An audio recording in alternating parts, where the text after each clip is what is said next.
Okay, I'm going to go through week 2 homework here. I'll try to answer most of the questions here. Okay, so the first question here is, how can you remove an attribute from the data set? So here we have a data set. This is called glass, and I guess there are different types of glass.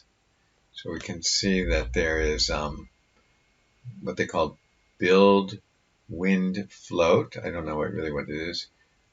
Build, wind, non-float, vehicle, wind, float. So maybe that means windows. Here's another one. Tableware, glass, different kinds of glass. So I think I heard that in this particular data set they used this kind of machine learning to identify glass that was left at a crime scene or something like that. Anyway, there's a certain amount of this kind of chemical and this kind of chemical and this kind of chemical in the glass. Anyway, how do you remove it? One way to remove is just to click that and click remove. Another way is to use a filter, and I think we would go to what's called unsupervised and attributes. There's either attributes or there's instances. We don't want to remove any instances per se. We want to remove a variable, or we want to deal with a variable. So anyway, weka organizes its filters according to some scheme, like attributes versus instances and supervised versus unsupervised. But I'm just going to have to search through it, really. So I searched through, and I recall there was one called remove, and it's here. There's other remove by name. I'm not sure what is that. Removes attributes based on, okay, well that's something a little bit trickier, using regular expressions. So if you have many attributes, you want to remove certain kinds, you might be able to create some kind of code that will remove all the particular ones that you want quickly. Otherwise, you have to do it like this, or this is another way to do it. So you use this remove to deal with a filter in weka. You have to click here once you've selected the filter. You click here, and then you could choose the indices. So I guess if we wanted to choose indice number 2, that would be this sodium. Is that sodium? And then you could click like that, and then you could run this, and hopefully it's going to remove sodium. Yeah, it removes sodium. Now, another thing you could do is you could you could go here, and you could say, now notice that magnesium is 2. But anyway, let's choose like number 8, which is ferrium. Which is iron. Isn't that iron? Anyway, another thing you can do is invert selection. So if you do that's true, and let's do, I think you can use a comma to specify a range. I think you can say, okay, 9. So this is, we're referring to attributes 8 and 9, but now we're doing invert selection. Well, before I do that, let's just use that comma and see if that works. So just remove these two. Let's see if that works. So click that and apply. Yeah, that worked. Another way you can deal with these indices, I think you could do something like this. Let's say 3. Can we do 3-5? Maybe that works also. Let's see if that works. 3-5. Yeah, that also works. Now, another thing you can do is you're allowed to refer to the first one by the word first and the last one by the word last. So we could do first, and that should remove this one. Let's try that. Okay, so these are different ways. And then, by the way, if you want to undo something, you can go up here to undo, undo, undo, and so on. I guess we could, that's all. Now, just to show you that invert selection, suppose I chose, let's go back to here.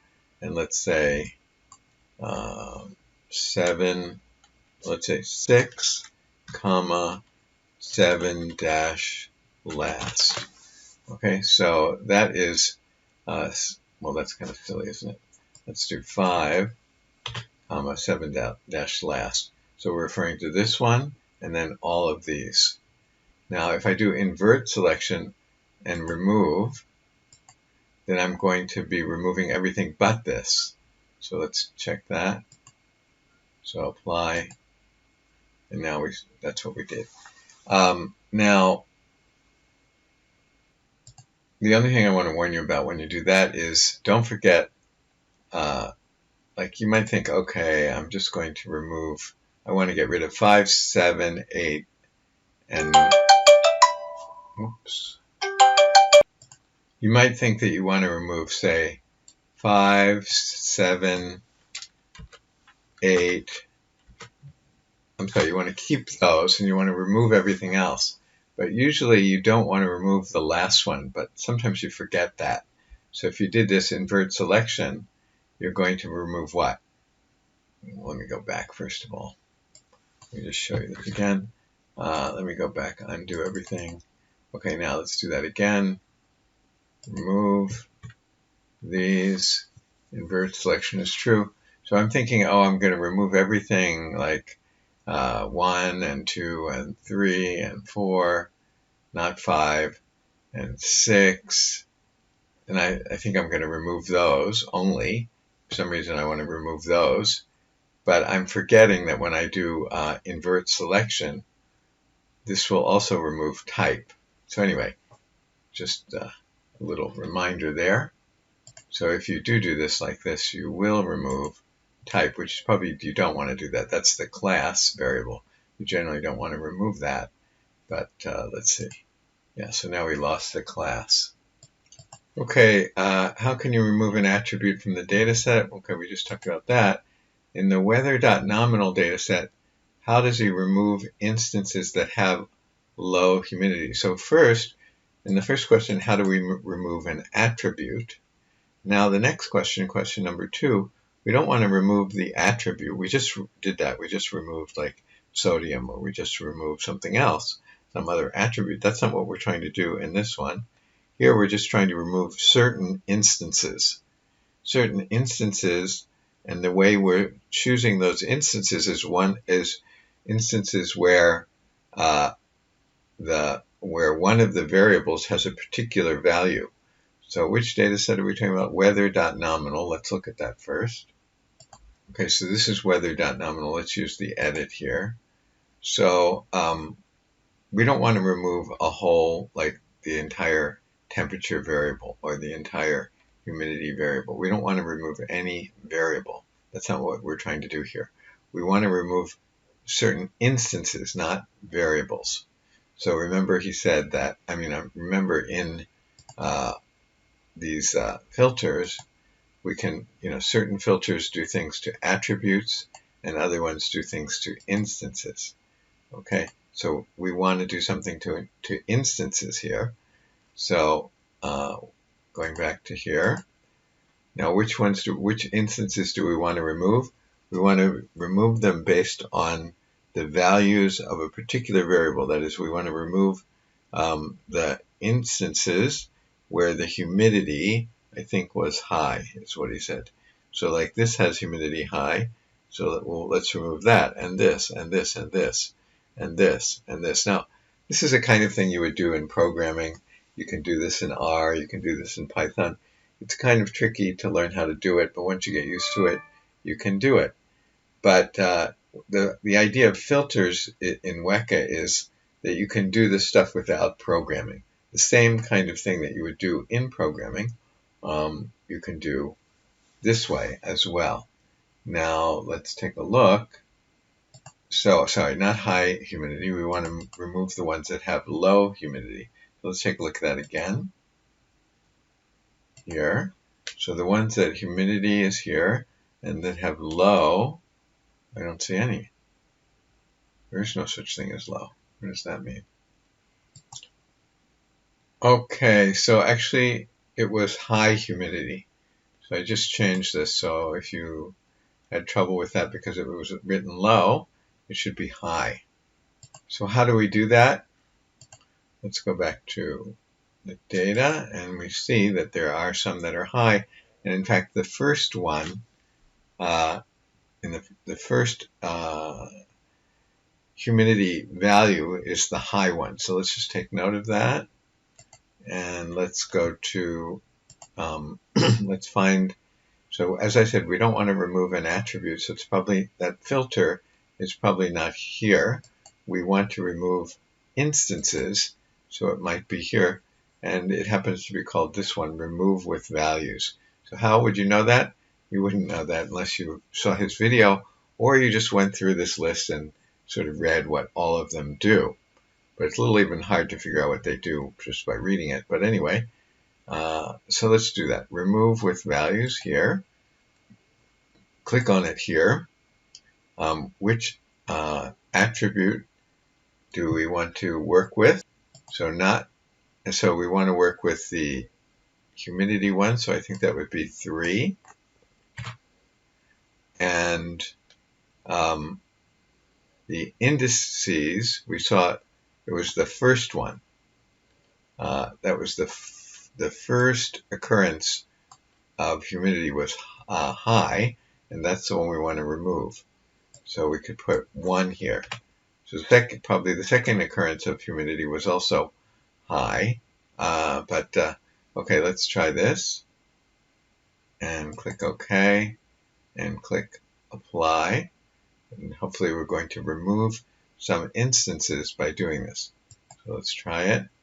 So before, maybe I should undo that. Let me undo that. Before we had humidity, we had 7 high and 7 normal. So 7 cases where the humidity was high and 7 cases where the humidity was normal, or 7 instances where the humidity was high and 7 instances where the humidity was normal. Okay, now let's apply this. And now let's see what happened. Now, well, first of all, how many instances do we have? Let's undo that once more. I forgot to show one other thing. So how many instances do we have? 14. But when we apply this, we don't have 14 anymore. We only have 7 in our whole data set. You can look here. The data set became quite small. Why? Because we removed all the instances where humidity was high. Now we only have instances where humidity was normal. So that's what happened. If we check humidity now, we'll see that we have 0 high and 7 normal. Let's undo this again. Let's just try something. So what happens if I change this to 2? And let's check that. And let's apply it. Did I undo it yet? Yeah. Okay, and apply it. And now, what do we have left? We have only the high ones left. We took out the second. So the first index is high is 1. Sorry, the index for high is 1, and the index for normal is 2. We just removed the instances that have an index of for humidity of 2, which means the second value, which means normal. Okay, sorry, that sounds very complicated, more complicated than it actually is.